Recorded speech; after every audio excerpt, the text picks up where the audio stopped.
दोस्तों, भारत के बड़े बड़े दिग्गज संतों ने आज तक हमें सिर्फ स्वर्ग तक की ही बातें बताई हैं। आज का ये वीडियो आपको प्रमाणित कर देगा कि स्वर्ग जाना मनुष्य जीवन का अंतिम उपलब्धि नहीं होता है, क्योंकि स्वर्ग के ऊपर भी कोई ऐसी परम शक्ति विराजमान है जो जब पृथ्वी पर आती है, भगवत गीता में बताया कि हे अर्जुन, तीनों लोकों में प्रवेश करके सबका धारण पोषण जो करता है वो वास्तव में अविनाशी परमात्मा होता है। तो जब वो अविनाशी परमात्मा जब ये इस लोक में मृत्यु लोक में जब प्रवेश करता है, जब आता है, तो देवता गण भी उसके सम्मान में उसके साथ सेवा करने के लिए पृथ्वी पर मौजूद होते हैं। दोस्तों, ये कथन हमारा ही नहीं बल्कि एक महान भविष्य वक्ता, एक ज्योतिषाचार्य आपके सामने पेश है। इनकी वीडियो क्लिप्स ये हमारे हाथ लगी है, जो बहुत ज्यादा सोशल मीडिया पर इन दिनों चर्चा का विषय बनी हुई है, वायरल हो रही वीडियो। तो इस वीडियो को जरूर देखें। दर्शकों, ये हैं भविष्य वक्ता श्री काशीनाथ मिश्र जी। इन्होंने एक पॉडकास्ट में बताया है कि श्री अच्युतानंद महाराज जी ने भविष्य मालिका में जो कुछ कहा है उसे मैं डिकोड कर रहा हूँ। उन्होंने क्या बताया है, कृपया इन्हीं के श्रीमुख कमल से सुने। पंडित जी, भविष्य मालिका में इस बात का भी जिक्र है कि धरती पर फिर से वैसे ही महापुरुष जन्म लेंगे जैसे महाराणा प्रताप, चंद्रशेखर आजाद, सुभाष चंद्र बोस, या फिर उनका कुछ अंश उस तरीके से प्रकट होगा। क्या आपको लगता है जो लिखा गया है, क्या वो समय निकट आ रहा है? देखो, सभी देवता जन्म हो चुके हैं, सभी देवता 33 करोड़ देवादेवी इंद्रदेव समेत धरती पर मानव रूप में जन्म हो चुके हैं। और क्या जरूरी है? कहाँ जन्म हुए? भारत में 90%, दूसरे देश में 10% जन्म हुए। देवता जन्म हो चुके हैं। अगर देवता जन्म हो चुके हैं, उससे बड़ा और क्या है? अभी स्वर्ग में इंद्र पद खाली है। ध्रुव भी जन्म हो चुके हैं, सब जन्म हो चुके हैं। प्रभु आएंगे तो सब आएंगे ना। यहाँ से श्री काशीनाथ मिश्र की भविष्यवाणी भी संत रामपाल जी महाराज की ओर संकेत करती प्रतीत होती है। उन्होंने यह भी कहा कि जब भगवान पृथ्वी पर आते हैं तो उनके साथ देवता गण भी मानव जन्म लेते हैं। इस कथन का आध्यात्मिक प्रमाण हमारे शास्त्रों में भी मिलता है। महान संत गरीबदास जी ने अपनी वाणी असुर निकंदन रमेणी में स्पष्ट उल्लेख किया है। सतगुरु दिल्ली मंडल आयसी, सूती धरती सूम जगायसी, काग भुसुंड छतर कै आ गए, गंधर्व करत चलत है रागय। इन वचनों का अर्थ है कि जब सतगुरु पृथ्वी पर दिल्ली मंडल क्षेत्र में प्रकट होंगे, तब कागभुसुंड और अनेक गंधर्व भी उसी क्षेत्र में मानव जन्म प्राप्त करेंगे। वे उस सतगुरु की शरण में आकर उनका सम्मान करेंगे, उनकी महिमा के भजन गाएंगे और उनके जुलूस में राग कीर्तन करते हुए चलेंगे। दर्शकों, पंडित काशीनाथ मिश्र जी ने भविष्य मालिका ग्रंथ का ओडिया से हिंदी अनुवाद किया है। संत अच्युतानंद दास और उनके 4 सखाओं ने यानी 5 ने मिलकर इसे ओडिया भाषा में लिखा था, जिसका अब हिंदी में अनुवाद किया गया है। इसमें बताया गया है कि जब कलियुग में मानवता का ह्रास हो जाएगा और जब कलियुग के लगभग 5500 वर्ष बीत जाएंगे, उस समय सर्व समर्थ जगन्नाथ पूर्ण परमात्मा एक सामान्य मनुष्य की तरह लीला करने के दौरान धरती पर आएंगे। उसी समय सभी देवी देवता व अन्य अच्छी आत्माएं जन्म लेंगी, जिनमें से 90% भारत में होंगी और 10% अन्य देशों में होंगी। ये पंडित काशीनाथ मिश्र जी के विचार थे। तो देखा साथियों, आपने आज एक ऐसी सच्चाई से इस वीडियो के माध्यम से, ये कोई ज्योतिषाचार्य है, इन्होंने भविष्य को लेकर के, वर्तमान को लेकर के हम ये भी दावा कर सकते हैं कि आज अध्यात्म को लेकर के एक बहुत सटीक उत्तर दे दिया, जो बड़े बड़े कथावाचक नहीं दे पाए, जो बड़े बड़े आचार्य शंकराचार्य नहीं दे पाए, वो आज एक ज्योतिषाचार्य, एक भविष्यवक्ता और अपनी वाणियों से सिद्ध कर रहे हैं कि भगवान भी इस पृथ्वी पर आ चुके हैं और उनके साथ सेवा में सहयोग करने के लिए देवतागण भी जन्म लेकर के, और उनके उस मिशन में जो वो परमात्मा तीनों लोकों में प्रवेश करके सबका धारण पोषण करता है, वो वर्तमान में सबका धारण पोषण करने के लिए जब आया हुआ है, तो उसके साथ देवतागण भी मनुष्य जन्म लेकर के और उसके मिशन की शोभा को बढ़ा रहे हैं, उसके साथ सेवा करते नजर आ रहे हैं। क्या आपने कभी सोचा था कि देवताओं के ऊपर भी कोई परम शक्ति विराजमान है? दोस्तों, आज का ये वीडियो इतना प्रभावित करने वाला है एक और प्रमाण आपको देंगे, इससे आगे की सच्चाई से आपको रूबरू कराने के लिए। आपसे प्रार्थना है इस वीडियो को एंड तक जरूर देखें, क्योंकि आज का ये वीडियो इतना स्पेशल होने वाला है। इसमें एक ऐसा और रहस्य हमारे हाथ लगा है जो आपको बिल्कुल क्लियर कर देगा कि वास्तव में एक ऐसा अद्भुत पल भी हमारे साथ आने के लिए बिल्कुल तैयार खड़ा है। दोस्तों, दुनिया सोने के पीछे आज इतना भाग रही है कि आज सोने की ऊंचाइयों को देख करके ये अंदाजा लगा सकते हैं कि कितनी विशाल ऊंचाइयों को सोना छू चुका है। आज इस सोने को लेकर के मारा मारी चल रही है। किसी की गले में अगर छोटी सी चैन देख लें तो कुछ नशेड़ी प्रवृत्ति के लोग, लुटेरे लोग, चोर टाइप के गलत आचरण वाले लोग बहन बेटियों को 1 मिनट में झट से चैन खींच करके और भागते हैं, चाहे भले उसकी वहाँ से बाइक से, स्कूटी से, मोटरसाइकिल से गिरने के बाद उसकी डेथ हो जाए, कुछ भी हो जाए, सर में चोट लग जाए, उन्हें कोई फर्क नहीं पड़ता है, उसको लूट कर तुरंत भाग जाएंगे। आज उस सोने की, क्योंकि ये एक बहुत बड़ा स्तर हो चुका है उसका, इतना उछाल मार चुका है मार्केट में। आज उस सोने की जब भगवान पृथ्वी पर आ चुके हैं और उनके साथ साथ कुछ दिव्य आत्मा जैसे देवतागण भी जब पृथ्वी पर आ चुके हैं और सेवा कर रहे हैं, तो अब ये बताते हैं कि जब देवता पृथ्वी पर आते हैं, भगवान के साथ सेवा करते हैं, जब सहयोग करते हैं उसके मिशन में, तो सोने की थालियों में खाना खाते हैं। दोस्तों, सतयुग में जब बताया जाता है कि सतयुग में भी जब देवतागण पृथ्वी पर श्री राम जी के साथ जब सहयोग कर रहे थे तो उस समय सोने की थालियों में खाना खाया करते थे। तो वर्तमान में ये आचार्य, ये ज्योतिषाचार्य, ये भविष्यवक्ता बिल्कुल सटीक उदाहरण दे रहे हैं कि जब भगवान पृथ्वी पर आएंगे तो सभी आएंगे, और सभी आएंगे तो सोने की थालियों में खाना खाएंगे। तो आइए देखते हैं कि जब आज की रेट में अगर सोना की बात करें तो आप सभी को पता है कि दुनिया के सभी रिकॉर्ड को तोड़ करके सोना बहुत ऊंचाइयों को छू चुका है, जो कि आम व्यक्ति की पकड़ से बाहर निकल गया है। अगर भगवान इस पृथ्वी पर आ चुके हैं तो आने वाले पल में जब देवतागण उसके मिशन में जब सहयोग करेंगे, उसके साथ बताते हैं कि ये खाना सोने की थालियों में जब खाएंगे तो इसका मतलब सोने के भाव बहुत ज़्यादा गिरने वाले हैं। तो एक बहुत सटीक उदाहरण पेश करने के लिए ये वीडियो आपके सामने प्रस्तुत है, इसको पूरा देखें। दूसरा तथ्य जो सोने की गिरावट को लेकर भविष्यवाणी बताई गई है, वह भी गहरे संकेत देती है। फाइनेंशियल मार्केट का क्या हाल रहेगा 2026? फाइनेंशियल मार्केट में कहता हूँ शेयर मार्केट में बड़ा गिरावट होगा, थोड़ा बहुत उलझान रहेगा आगे, पर अब गिरावट होगा। शेयर मार्केट मनुष्य के लिए बड़ा आपद है 2026। पंडित जी, 2025 में सोने चांदी के भाव ने सारे रिकॉर्ड तोड़ दिए, लाइफ टाइम पर पहुंच गए, 100 गुना बढ़ते हुए नजर आए, सारे रिकॉर्ड टूट रहे हैं चांदी। और तो क्या 2026 में कोई रेट गिरने के आसार हैं, क्योंकि लोगों का ध्यान इस तरफ है कि सोना चांदी सस्ता होगा या फिर और महंगा होने वाला है? देखो, सोना का जो भाव बढ़ा है उससे आगे जाना मुश्किल है, नहीं होगा। आगे सोना का भाव कम होता जाएगा और चांदी का भाव थोड़ा बढ़ेगा।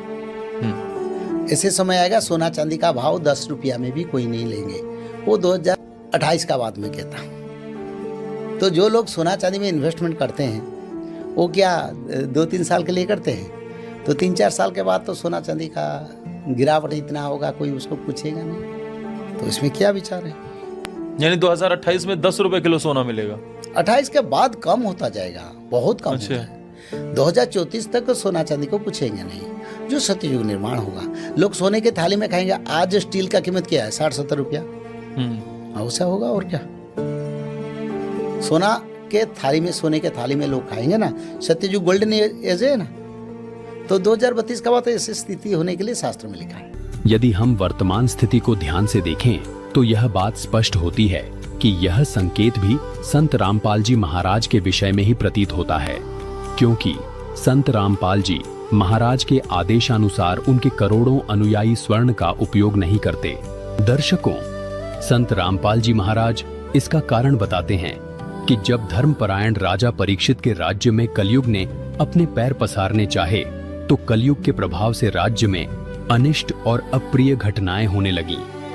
तब राजा परीक्षित ने धर्म की रक्षा हेतु कलयुग का विनाश करने का संकल्प लिया।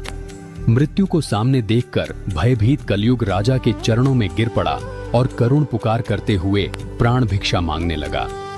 राजा परीक्षित अत्यंत दयालु थे, उन्होंने उसे क्षमा कर दिया, परंतु कलयुग ने राजा से अपने रहने के लिए स्थान मांगे।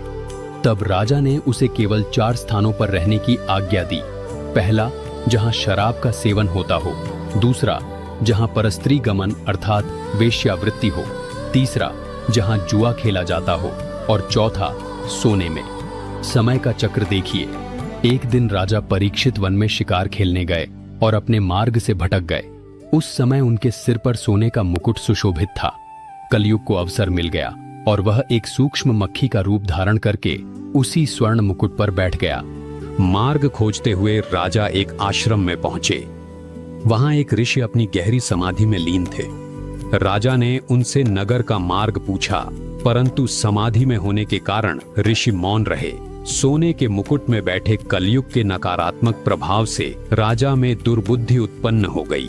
स्वयं को अपमानित मानकर राजा ने विवेक खो दिया और पास ही पड़ा एक मृत सर्प उठाकर ध्यानमग्न ऋषि के गले में डाल दिया। जब यह बात ऋषि के पुत्र को ज्ञात हुई तो उसने उसी क्षण श्राप दे दिया कि जिसने मेरे पिता का घोर अपमान किया है, आज से ठीक 7वें दिन तक्षक सर्प के डसने से उसकी मृत्यु हो जाएगी। दर्शकों, इस दृष्टांत में एक बहुत बड़ा आध्यात्मिक रहस्य छिपा है। सोना केवल एक धातु या आभूषण नहीं है, यह कलयुग का वास स्थान है। जिसके शरीर पर या घर में सोने का वास होता है, वहां कलयुग अपनी नकारात्मक ऊर्जा, क्लेश और दुर्बुद्धि लेकर अवश्य प्रवेश करता है। यही हमारी मानसिक परेशानियों और पारमार्थिक पतन का कारण बनता है। दर्शकों, संत रामपाल जी महाराज का अपने सर्व शिष्यों को सख्त आदेश है, जो जुआ खेलेगा, जो व्यभिचार स्त्री पुरुष करेगा, जो शराब आदि नशीले पदार्थों का सेवन करेगा और स्वर्ण को घर पर रखेगा या अन्य तरीके से प्रयोग करेगा, उसको मिशन से निकाल दिया जाएगा और इस आदेश का सख्ती से पालन भी कराया जाता है। संत रामपाल जी महाराज हमें इसी शाश्वत सत्य से आगाह करते हैं। उनका प्रत्येक वचन और प्रत्येक दिशा निर्देश पूर्णतः शास्त्रानुकूल होता है। उनकी सफलता और सत्य मार्ग का यही रहस्य है कि वे मनमुखी साधना को छोड़कर शास्त्र प्रमाणित भक्ति विधान बताते हैं। इसीलिए वे अपने अनुयायियों को परहेज कराते हैं कि यदि इस माया रूपी कलयुग में शांति, सुख और परमात्मा की भक्ति का सच्चा आनंद प्राप्त करना है तो स्वयं को इन 4 वस्तुओं से मुक्त रखें। आपके पास या आपके घर में सोना नहीं होना चाहिए, क्योंकि जहां सोना है वहां कलयुग की छाया है। इसी प्रकार जहां शराब पीते हैं, जुआ खेलते हैं और व्यभिचार करते हैं, वहां पर भी कलयुग का प्रभाव रहता है, जो परेशानियों का महाकारण है। इसलिए संत रामपाल जी महाराज जी के भक्त न सोना पहनते हैं, न घर में संग्रह करते हैं। अब दर्शकों, इसी की पुष्टि संत जय जगदीश लाला श्री नीला सरस्वती आश्रम पूरी ओडिशा वाले भी कर रहे हैं, जो ओडिशा के रहने वाले हैं और ओडिया भाषा को अच्छी तरह जानते हैं। वे भविष्य मालिका को पढ़कर उसका साथ साथ हिंदी अनुवाद करते हुए वीडियो में दिखाई दे रहे हैं। दर्शकों, जब हम इन सभी भविष्यवाणियों का मिलान वर्तमान समय, स्थान और कार्यों से करते हैं, तो ये संकेत संत रामपाल जी महाराज की भक्ति व्यवस्था और उनके आध्यात्मिक आंदोलन पर सटीक बैठते दिखाई देते हैं। अर्थात समय, संकेत, शास्त्रवाणी और वर्तमान घटनाएं सब एक ही दिशा की ओर इंगित कर रही हैं। दर्शकों, अब एक और रहस्य पर ध्यान दीजिए। वे संकेत प्रकट हो रहे हैं जो परमेश्वर के धरती पर अवतार की ओर इशारा करते हैं। अब की बार कल की अवतार बनकर पूर्ण ब्रह्म आ रहा है, यानी पूर्ण ब्रह्म स्वयं कल की भगवान के रूप में दुनिया के सामने आने वाले हैं और वो पूर्ण परमात्मा एक भक्त के अंदर पर काया प्रवेश आएगा। तो देखा दोस्तों आपने, ये एक तत्वदर्शी संत की तरफ संकेत देती हुई उस अविनाशी परमात्मा जो सनातन धाम में विराजमान रहता है, जिसका कभी कोई विनाश करने में सक्षम नहीं है। भगवत गीता में बताते हैं कि तीनों लोकों में प्रवेश करके जो सबका धारण पोषण करता है, वास्तव में वो अविनाशी भगवान कहलाता है। तो जब वो अविनाशी भगवान एक अविनाशी लीला करने के लिए शरीर में, इस मृत्यु मंडल में जब प्रवेश करता है, तो एक ऐसी अद्भुत लीला घटती है जिसका ये घटनाक्रम सोने को लेकर के ये जो ज्योतिषाचार्य भी आपको बताते हुए नजर आ रहे थे, बिल्कुल 100% हम दावा कर सकते हैं कि बिल्कुल सच्चाई से ये आपको परिचित करवा रहे हैं। दर्शकों, ये सिद्ध कर रहे हैं कि कुछ दिनों में आप देख लेना, सोने के भाव वो गिर जाएंगे कि 10 रुपए में भी इसको कोई खरीदने वाला तैयार नहीं होगा। कारण एक ऐसा स्पेशल कारण इन्होंने बताया, कलयुग को लेकर के, सोने को लेकर के बहुत ही अध्यात्म से जुड़ा हुआ एक सटीक उदाहरण पेश करता है। आज हमारे भारत के दिग्गज कथावाचकों की हम बात करें दोस्तों, आपने जरूर इनको बड़ी बड़ी लंबी लंबी आध्यात्मिक मंचों पर बैठ करके बातें करते सुना होगा, लेकिन साथ में इनके उंगलियों में ये मोटी, इस तरीके की मोटी मोटी, गले में चैन, हाथों में, उंगलियों में अंगूठी पहने हुए आपने जरूर देखा होगा, गले में चैन सोने की, ये सभी सोने की घड़ियां पहनते हुए आपने जरूर देखा होगा। ये सभी सोना अपने साथ लेकर के घूम रहे हैं, बढ़ावा दे रहे हैं इसको। वहीं दूसरी तरफ एक तत्वदर्शी संत अपने करोड़ों अनुयायियों को एक ही निर्देश देते हैं कि इसका आप उपयोग नहीं करेंगे, इसमें कलयुग रूपी राक्षस का वास होता है, इसमें कलयुग रूपी एक नकारात्मक शक्ति इसमें अदृश्य रूप से छुपी होती है, जो आपके पूरे परिवार के पतन का कारण बन जाता है। आपके घर में कलेश, राग द्वेष घटनाएं, ये जरूर वहां पर बैठ करके अनहोनी होता देखना ये पसंद करता है। तो इसलिए संत रामपाल जी महाराज जी की सख्त हिदायत होती है अपने अनुयायियों को कि किसी भी तरीके का आप अपने घरों में सोने का कोई भी वस्तु उपयोग नहीं करेंगे। दोस्तों, आपको क्या लग रहा है कि ये जो भविष्यवाणियां, ये जो वर्तमान समय की ऊंचाइयों को, सोने की ऊंचाइयों को लेकर के जो की जा रही हैं, क्या इसमें सत्यता आपको नजर आ रही है? और संत रामपाल जी महाराज जी, जिनको एक बहुत बड़ी परम शक्ति के रूप में इस पृथ्वी पर हम देख रहे हैं भविष्यवाणियों के अनुसार, तो आप संत जी से जुड़े हुए और भी रोचक तथ्य, एक प्रमाणित सच्चाई जो आज तक आपसे कोसों दूर थी, उसको समझने के लिए, जानने के लिए, और संत रामपाल जी महाराज जी का एक अद्भुत ज्ञान समझने के लिए एक ऐसी स्पेशल वीडियो हम आपको इस वीडियो के डिस्क्रिप्शन बॉक्स में दे रहे हैं, उसका लिंक, उसको जरूर देखें। वीडियो का टाइटल है कलयुग में सतयुग की शुरुआत भाग 5। दोस्तों, ये कलयुग में सतयुग की शुरुआत भाग 5 एक ऐसा वीडियो है जिसने सोशल मीडिया में भूचाल ला कर रख दिया। सोशल मीडिया में कलयुग में सतयुग की शुरुआत इस समय चर्चा का केंद्र बन चुका है, क्योंकि आज तक हमको इस समाज में ये बताने वाला संत नहीं मिला था कि कोई स्वर्ग लोक से ऊपर भी कोई एक ऐसी परम शक्ति विराजमान है जो ब्रह्मा विष्णु महेश का भी नेतृत्व करती है। दोस्तों, वीडियो में ब्रह्मा विष्णु महेश को अक्सर हम लोगों ने जरूर देखा होगा कि सृष्टि में ये लोग ध्यान मग्न रहते हैं, किसी परम शक्ति का मंत्र जाप करते हैं, सुमिरन करते हैं। आज हम एक ऐसी सच्चाई से आपको परिचित करवा रहे हैं। आप ये फैक्टफुल डिबेट यूट्यूब चैनल पर कलयुग में सतयुग की शुरुआत भाग 5 जब देखेंगे तो आपको पता लग जाएगा कि कोई परम शक्ति और है जिसका ये ब्रह्मा विष्णु महेश तक भी सुमिरन करते हैं, जाप करते हैं, और वहीं से कुछ सिद्धियां प्राप्त करके ये इस सृष्टि को चला रहे हैं। चलिए दोस्तों, इस वीडियो को बस यहीं पर विराम देते हैं। अगर ये वीडियो आपको अच्छा लगा तो अपने दोस्तों के साथ इसे जरूर शेयर करें, और उस महापुरुष, उस महान संत जिसका ऐसे ऐसे बड़े बड़े ज्योतिषाचार्य, भविष्य वक्ता लगातार अपनी भविष्यवाणियों में प्रूफ कर रहे हैं कि कोई बहुत बड़ी परम शक्ति पृथ्वी पर आ चुकी है, जिसके लिए देवतागण भी मनुष्य रूप में आकर के ध्रुव, प्रहलाद जैसे बड़े बड़े परम भगत जन्म लेकर के और उसके साथ मिशन में सहयोग कर रहे हैं। दोस्तों, आज तक आपको ये बताने वाला संत नहीं मिला होगा कि अभी तक ध्रुव और प्रहलाद जी की भी मुक्ति नहीं हुई है।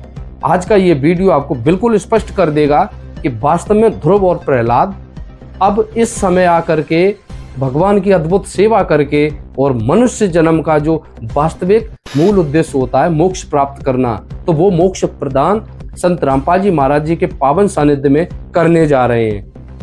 आपसे भी प्रार्थना, अगर ये वीडियो आपको अच्छा लगा तो आगे अपने दोस्तों के साथ इसे जरूर शेयर करें। और संत रामपाल जी महाराज जी का ये तो दोस्तों एक अंश मात्र है, संत रामपाल जी महाराज जी के सत्संग की एक क्लिप का अंश मात्र है। इसका पूरा वीडियो लिंक इस डिस्क्रिप्शन बॉक्स में हमने दे रखा है, इसको जरूर देखें। वो पूरा वीडियो आपको इसमें मिल जाएगा, कलयुग में सतयुग की शुरुआत भाग 5। चलिए दोस्तों, मिलेंगे फिर कभी किसी ऐसे ही वीडियो के साथ। तब तक के लिए बने रहिए आप हमारे चैनल के साथ। नमस्कार।